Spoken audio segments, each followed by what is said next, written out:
I'm coming into the market knowing na may possibility na ganun, may possibility na hindi. But in spite of that, papasok pa rin ako. So if I make a mistake, it's all me. It's all on me also.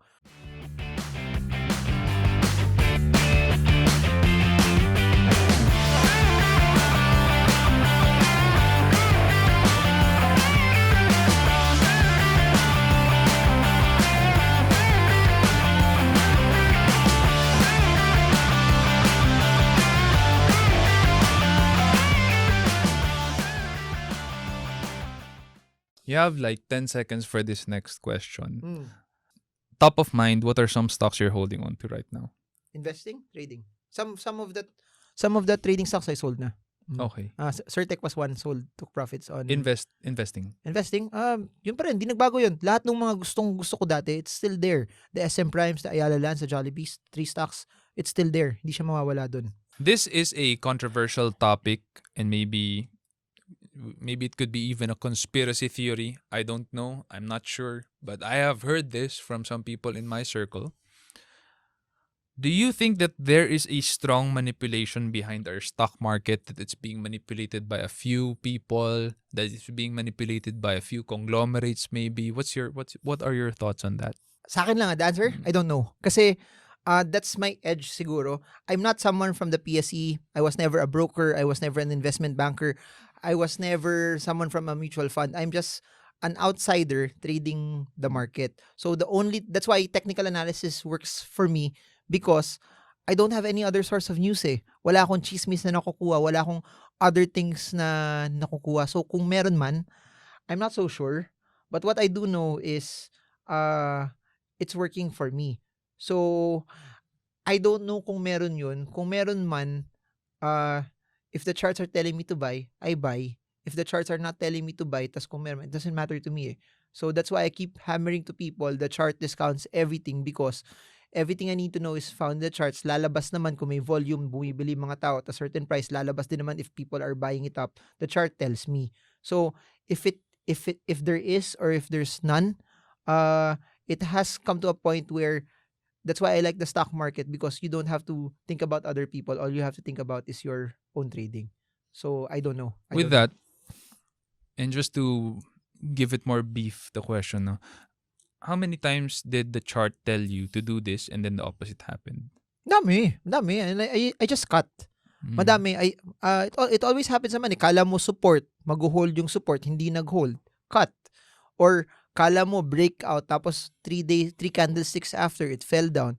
Cut also. Let's say out of 10 times, how many times do those things happen? I don't gauge it like that. Pero there's a times there would be times kasi na sunod-sunod tama. There will be times also na sunod-sunod mali. Were there consecutive times na 5 sunod-sunod mali? Meron.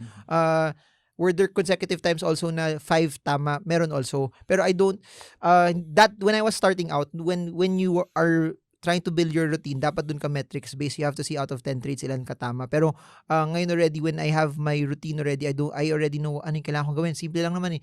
If you follow the videos, puro support resistance lang gamit ko. Tapos I add those other techniques eh. If you're in your craft that you have to measure kung ilan yung kailangan mong out of 10 trades, ilan yung tama, that's when you start doing metrics. But when you already find your routine, matagal na akong di nag-track nung ganun. What's very important lang for me is the growth that I get there, I just use the money and then buy more stocks with dividends. Ganun ko lang siya ginagawa pa ulit-ulit. So, hindi ko na siya natatrack out of 10 trades, ilan yung tama. Pero if you're asking me, were there specific trades na 5 straight mali? Oh, naman. That happens. And there are some people who encounter that na bakang inisip nila nga is, parang may manipulation dito ah. What do you tell those kinds of people? Na you bought the stock, it went down, tas it's manipulated? Hindi, it went down because you probably bought wrong also. I don't know eh. What I've seen also, majority of the people who would think that way is, this is me. If I make a mistake, it's my fault. I don't blame other people. And I think other people are saying that also kasi inisip na hindi nila kasalanan, biktima sila eh. So I don't think that way. I'm coming into the market knowing na may possibility na ganun, may possibility na hindi. But in spite of that, papasok pa rin ako. So if I make a mistake, it's all me. It's all on me also. So yun. Pwedeng hindi. Pero as far as I know, the PSE is doing what they can to safeguard it. I don't know if it really happens or not. But what I do know is kung mali, I don't have to blame anyone else kasi that's the beauty of the market. If there's something wrong, you can always cut, you can always get out. If mali bili mo, it's all on you. I think if there's one tip you give people or you tell people is if there's a mistake, you don't have to blame, you can't blame anyone but yourself. Kung may nagsabi na bilhin to tapos binili mo, the question you ask yourself, bakit mo binili? Binili mo ba dahil sinabi nung tao na yun tapos nagkamali tapos bumagsak? That's your fault. It should come to a point that people have to realize na yung stock market, it's not like a mutual fund na pwede mong iwan yung pera mo. It has to be always based on, like what we said at the start of this podcast, who you are and what your skills are also. How important is technical trading for you? A lot of people who are trying it for the first time without going to your seminar or without hearing an experienced stockbroker like yourself teaching them, usually ang mindset is fundamental investing, pwede na yan. Pero how important is it for someone to know the technical side of stock trading and investing for them to become successful at it? Unbeknownst to many, there's a few people doing fundamentals, there's a few people doing technicals. Majority, they just guess. Or they just listen to what other people say. That's the broad majority of the retailers that we have. How important is technicals? For me, it's everything. May tanong, something, nothing, or everything. For me, it's everything. I need to know where the stock is headed. I need to know what the direction is. You don't even have to know the details of the other indicators. You don't even need to know how to look at all of the other candlestick patterns or all of the chart patterns, kung head and shoulders ba yan, or rounding bottom ba yan, or cup and handle ba yan. At least you need to know the direction. Is it trending up? Is it sideways? Is it going down? That's it. If you know the direction, that tells you already how you can segment your trade. So kung position trader ka, paakyat siya, di pumasok ka. Pag sideways siya, you need to know how to plot your support very well and sell at the resistance. Pag downtrend ka, position trader ka, you stay away. Kung quick trader ka, as long as you know how to plot your support and resistance, regardless of the market, you're supposed to be okay as well. So knowing the trend is the most important thing. So you've been doing stock trading for how long? Tagal na, a decade. A decade? In the market, there was a time talaga gusto ko na maging investor kasi idol ko talaga Warren Buffett. Super. People don't like him because investor lang daw, but it works eh. It works. So that's why I had to segment my portfolio, because there's a portion inside of me that wants to be an investor. There's a portion also that wants to be a trader.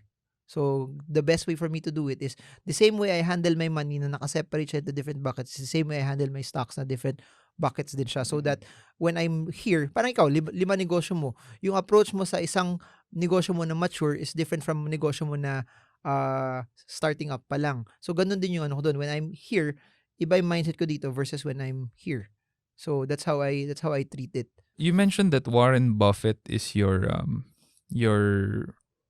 someone you look up to, and he has Berkshire Hathaway, which a lot of people invest in, and he's the one directing the investments. Why don't you do that? Nalin? Open up wala akong pangarap company na ano na that does that. Yung ito na yung pangarap ko lang eh. Just want, yun lang.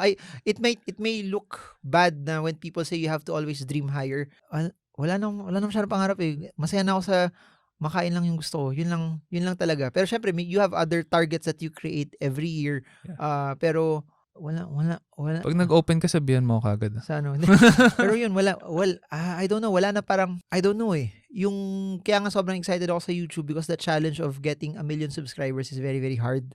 So that's something that makes it exciting for me. Pero to build, parang if you say na, I want to build this mansion somewhere, parang wala akong ganung target. That's why when we were talking about financial freedom, my number for financial freedom is very, very low because I don't have to pay a very, very large amortization to be able to support and buy this house, to buy this car, because I know a lot of people who earn probably 100 times more than me, pero they're handcuffed also because they pay a large amount of loan. Then they have a workforce of 500 people na kailangan yung overhead nun mas malaki. Ako, I don't have that.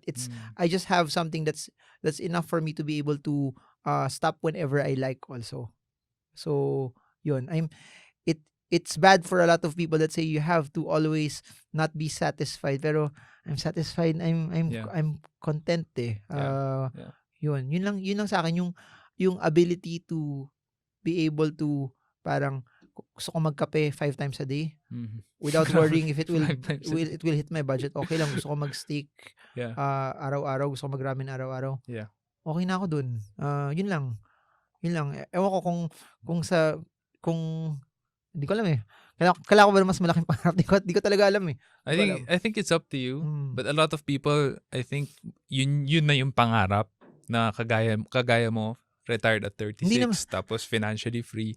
Now you've been doing this for a decade, you mentioned, or maybe even more. What are some of the most painful lessons that you've learned the hard way in stock trading? Makinig sa ibang tao. When I was starting out, dami dun. Wala pang Facebook nun eh. May Facebook na pero the way people would communicate was mga online forum. So mga naglalagi na ako sa mga online forum nun. Tapos sabi nila, bilhin nyo to kasi ganyan. So I would buy it also. Then I'd lose money. Then I had a friend also na gano'n, bilhin mo to. I'd lose money also from that. So the biggest mistakes that I made were listening to a lot of people. That's why even if I talk about stocks in YouTube, I would always tell people, don't listen to what I say. Listen to the logic behind what I'm saying so that you can apply it on your own. Even when I do stock charts, when I do stocks by request, nandun yung chart, but I always say, while I'm doing it, dapat nakabukas na yung chart nyo, pinapanood nyo yung para you get to analyze it and form your own opinion. Because it's never about stock picks. It's about you forming something that will work also for you. So my biggest mistakes, listening to other people. My biggest mistake, nagmamadali ako, gusto ko kagad kumita ng mas malaki, putting a position na hoping that this will go higher, that it didn't go the direction I want. I lost money there. Also, yung when I was starting, I bought this stock at the hope na abot siya ng 100. That's why I keep telling people hope is not a strategy because nakita ko iba yung umaasa ka na tataas siya na yun lang yung pinanghawakan mo na you think it will go up. So there. Coming in not having a plan. So ngayon, bagsak, kunyari may stock akong binili, bumagsak yung stock na yun. As long as bumagsak yung stock na yun, tapos nasa plano mo naman, I'm gonna hold this kasi hindi naman nagbago yung negosyo. Yeah. Why should you worry? So Right. it has to come back to, you need to form your plan. So a combination of that, those were the mistakes. And then, this is not related to stock investing, pero I should have bought a lot of real estate earlier. Mhm. I should have bought a lot of real estate earlier, not knowing that this is what's gonna happen. Yeah. Ganon, yung mga yung baliktad kasi sa mindset ko, ayokong umutang para ng Yeah. madami for it. Ayoko yun, that's why I like financial freedom because wala akong I'm not saying na I don't leverage. I also leverage. Pero yung leverage yung sobrang manageable na hindi siya dadating sa point na nakakabahan ako na what if walang pera, hindi ko kaya bayaran to. Never ko Right. ginagawa yun. Right. But there was a deal na for a property, house and lot in Taguig, at that time was 9 million, 9.7 million. Ngayon nasa 20 plus million na. Ano lang ito, 4 years lang siya, 4 years lang. Kasi nagmamadali yung may-ari, nakatira na sila sa States, they just wanted to sell it. Sabi ko, ba't mo bibenta ng 9.7? Alam ko 7 million lang yan 2 years ago, tapos bibenta mo sa akin 9.7 million. Sabi ko, there will be better deals pa. Maghihintay lang ako. Yun, 20 plus million na. Ganun. So I should have taken the risk, taken a lot of loans din. Na naisip ko din na looking at hindsight, kung ganito kalaki yung loan ko, mas magtatrabaho na lang ako ng mas malaki para mabayaran yung loan na yun. Pero looking at it, would I want na mawala yung peace of mind ko na thinking about may looking at it from hindsight, feeling ko kaya.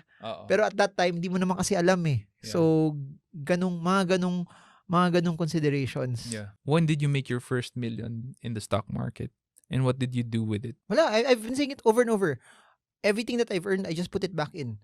Everything capital appreciation goes back in. I only touch the dividend. So, kahit hanggang ngayon, everything just goes back in. Or, if there's something from capital appreciation, I just put it into another asset. Ganun lang siya. I always reinvest capital appreciation. I don't enjoy it for myself. When did you make it? A decade ago siguro. Yeah. A decade ago. So, parang that year din na nag-start ka kasi sabi mo, decade Hindi, ago ka more nag-start. than, I started investing 2007. So, 2010 siguro. Ganun. 2010. I think, yeah. Kasi I don't just to give you a perspective, no. I don't look at my money that way. Yeah. I look at my money from the broad portfolio, meaning it has to be cash plus stocks plus other assets. That's how it has to be looked at. I guess people are thinking that how much should you have in the stock market, but eto pa. I said this in a different video that I have more cash now than at any point. Similar din to Warren Buffett. Warren Buffett right now has more cash right now at any point in history. Yun. And that's part of your portfolio and it's not in the market.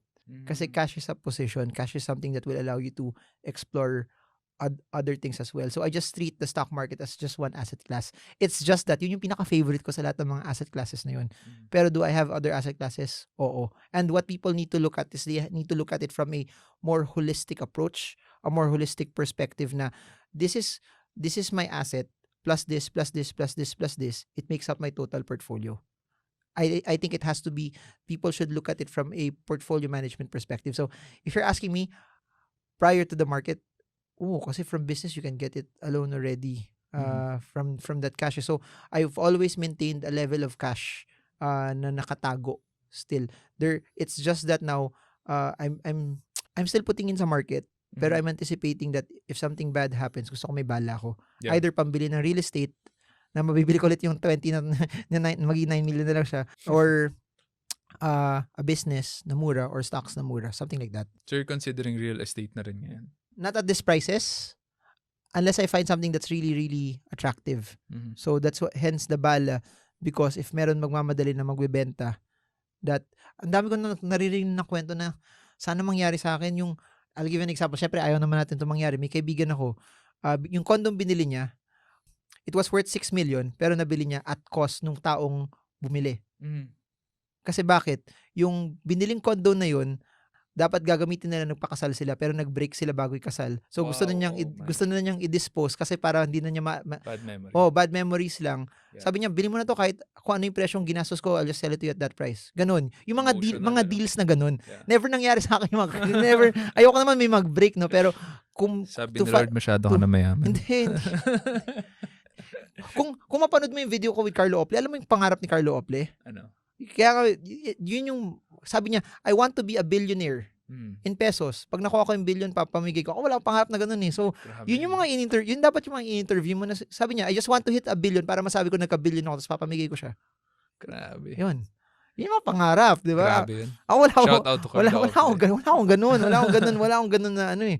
We're down to our last 3 questions actually. Do you have businesses you run currently or you manage? Wala. I just invest. Pero you don't want to start? I've done a lot. Sobra. Na-realize ko I'm not an operator eh. Ayoko yung sakit ng ulo na mag-handle ka ng tao. It's hard for me eh. Tsaka mabait ako eh. Kunyari, tao ko siya. Tapos di siya nagpa-perform. So, tanongin ko lang, nag-enjoy ka ba? Okay lang, bawi na lang tayo next time. Ganun ako. Hindi malulugi yung negosyo pag ganun, di ba? Malulugi yung negosyo. Kaya yung editor na kukunin mo para sa akin, sana mabait yung editor na kukunin mo para. Yun. So, I'm not really an operator. That's why I've structured it in a way that I like investments, and then yung investments na lang magpapano. Kasi siguro personality ko. And it allows me na if I want to travel, makaka-travel ako. So, yun. It's, I guess, leaning on to yung personality ng tao. Tsaka, hindi ko na nakita sarili ko na papasok ako ng office. Kahit ako may-ari ng office, hindi ko nakita na ganun eh. Na ako yung papasok ka everyday. Gusto ko yung, pero ngayon yung wife ko, ginigising ko maaga kasi sabay kami nagbe-breakfast eh. Pero yung kung wala yun, yung gigising ka 11 a.m., tapos yung problema mo, isipin mo, saan kaya ako kakain? Ano kaya masarap? Ay, ganun. Yun yung gusto kong dilemma. Nandun ka na ngayon, di ba? Nandun na. Pero not about handling other people's problems also. Kasi that's hard eh. Naka-stress din siya eh. Kaya yun, yung mga yung experience din sa barbershops, yung mga sakit ng ulo ng barbers, yung when we did food, yung mag-iinventa, kailangan titignan ko pa na magma-match to, yung ano na to, or when we did t-shirts, to check kung may nananakaw ba na t-shirt, ganun. Ayoko na yung ganung hassle eh. Siguro, if there's a template, I like Chinkitan's template, ganun din siya. He doesn't work with, he works with a few people. Tapos, yun. And he figured out a way. He's very, very good at investing in art. He's investing in this. Yeah. So, there's a way also to create, I guess, cash or wealth na hindi lang siya exactly from a business also. Pero what I do is, I try to study how to value businesses and I just invest in them. And that's why when people say the stock market is risky, I don't think it's risky kasi hindi siya mag-zero. Unlike investing in startups, pwede mag-zero yung startups. Giving value to people who are professionals right now, let's say their salary is 25,000. No, 25, yeah. Median salary, 25,000. How much of that would you, at the get-go, suggest would go to savings, investing, and spending? Honest answer, if I were in their shoes, Mm. if my salary was 25,000, I will get so many sidelines to make my income 100,000. Kasi 25,000 won't really give you enough firepower for investments. That's the best way to do it. A lot of people rely on their investments thinking that 1,000 a month will help them hit 1,000,000. Mhm. It's hard. Mhm. The best way to do it is habang bata ka, habang may trabaho ka, work 16 hours, hustle 8 hours at work, be good at your job, the remaining 8 hours. Find so many sources of income that will work for you. Kasi 25,000 salary caps you eh. It caps you na pag, yun na lang, you have to go, you really have to go into defense. So gagawin ko kung 25,000, I'll probably save 70% of it Mm. para malaki yung pwede kong i-invest. Tapos magtitipid ako in other areas, magbabaon na lang ako araw-araw. Tapos magtatrabaho, I'll probably work from home. Hindi na ako magtatrabaho sa malayo na lugar kasi mauubos yung pera ko sa commute. So, if I'm 25,000, I'll get a job that's work from home and save 70% from it. I will live with my parents. Then, bibili ako madaming delata. Yun yung contribution ko sa family. Tapos, yun yung kakainin ko. Shout out pala sa mga gustong mag-work from home dyan. Marvin Germo looking for an editor for his videos on YouTube. So if you want to work from home, you have video editing skills, please get in touch with Mr. Marvin Germo. Now, last two questions. Anything new you're working on? Anything new, there's an online course called Make Money, Grow Money na kasama ko. Ikaw Parang kasama maganda ko. yun, Ikaw yung kasama ko doon. Yun yung something new na for people who want to learn more about business and investing. I hope they sign into that. They be part of that.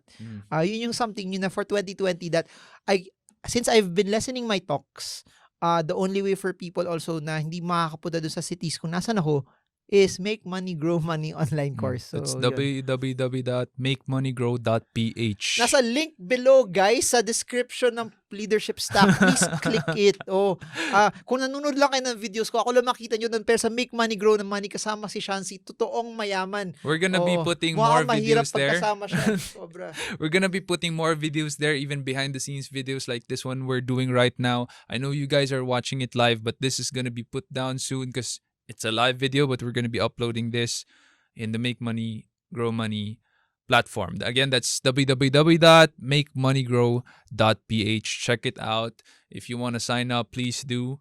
We made the rates there very reasonable because we're going to be updating it with much more content as we go. Last question is, where can people find you? Where can people find me, guys?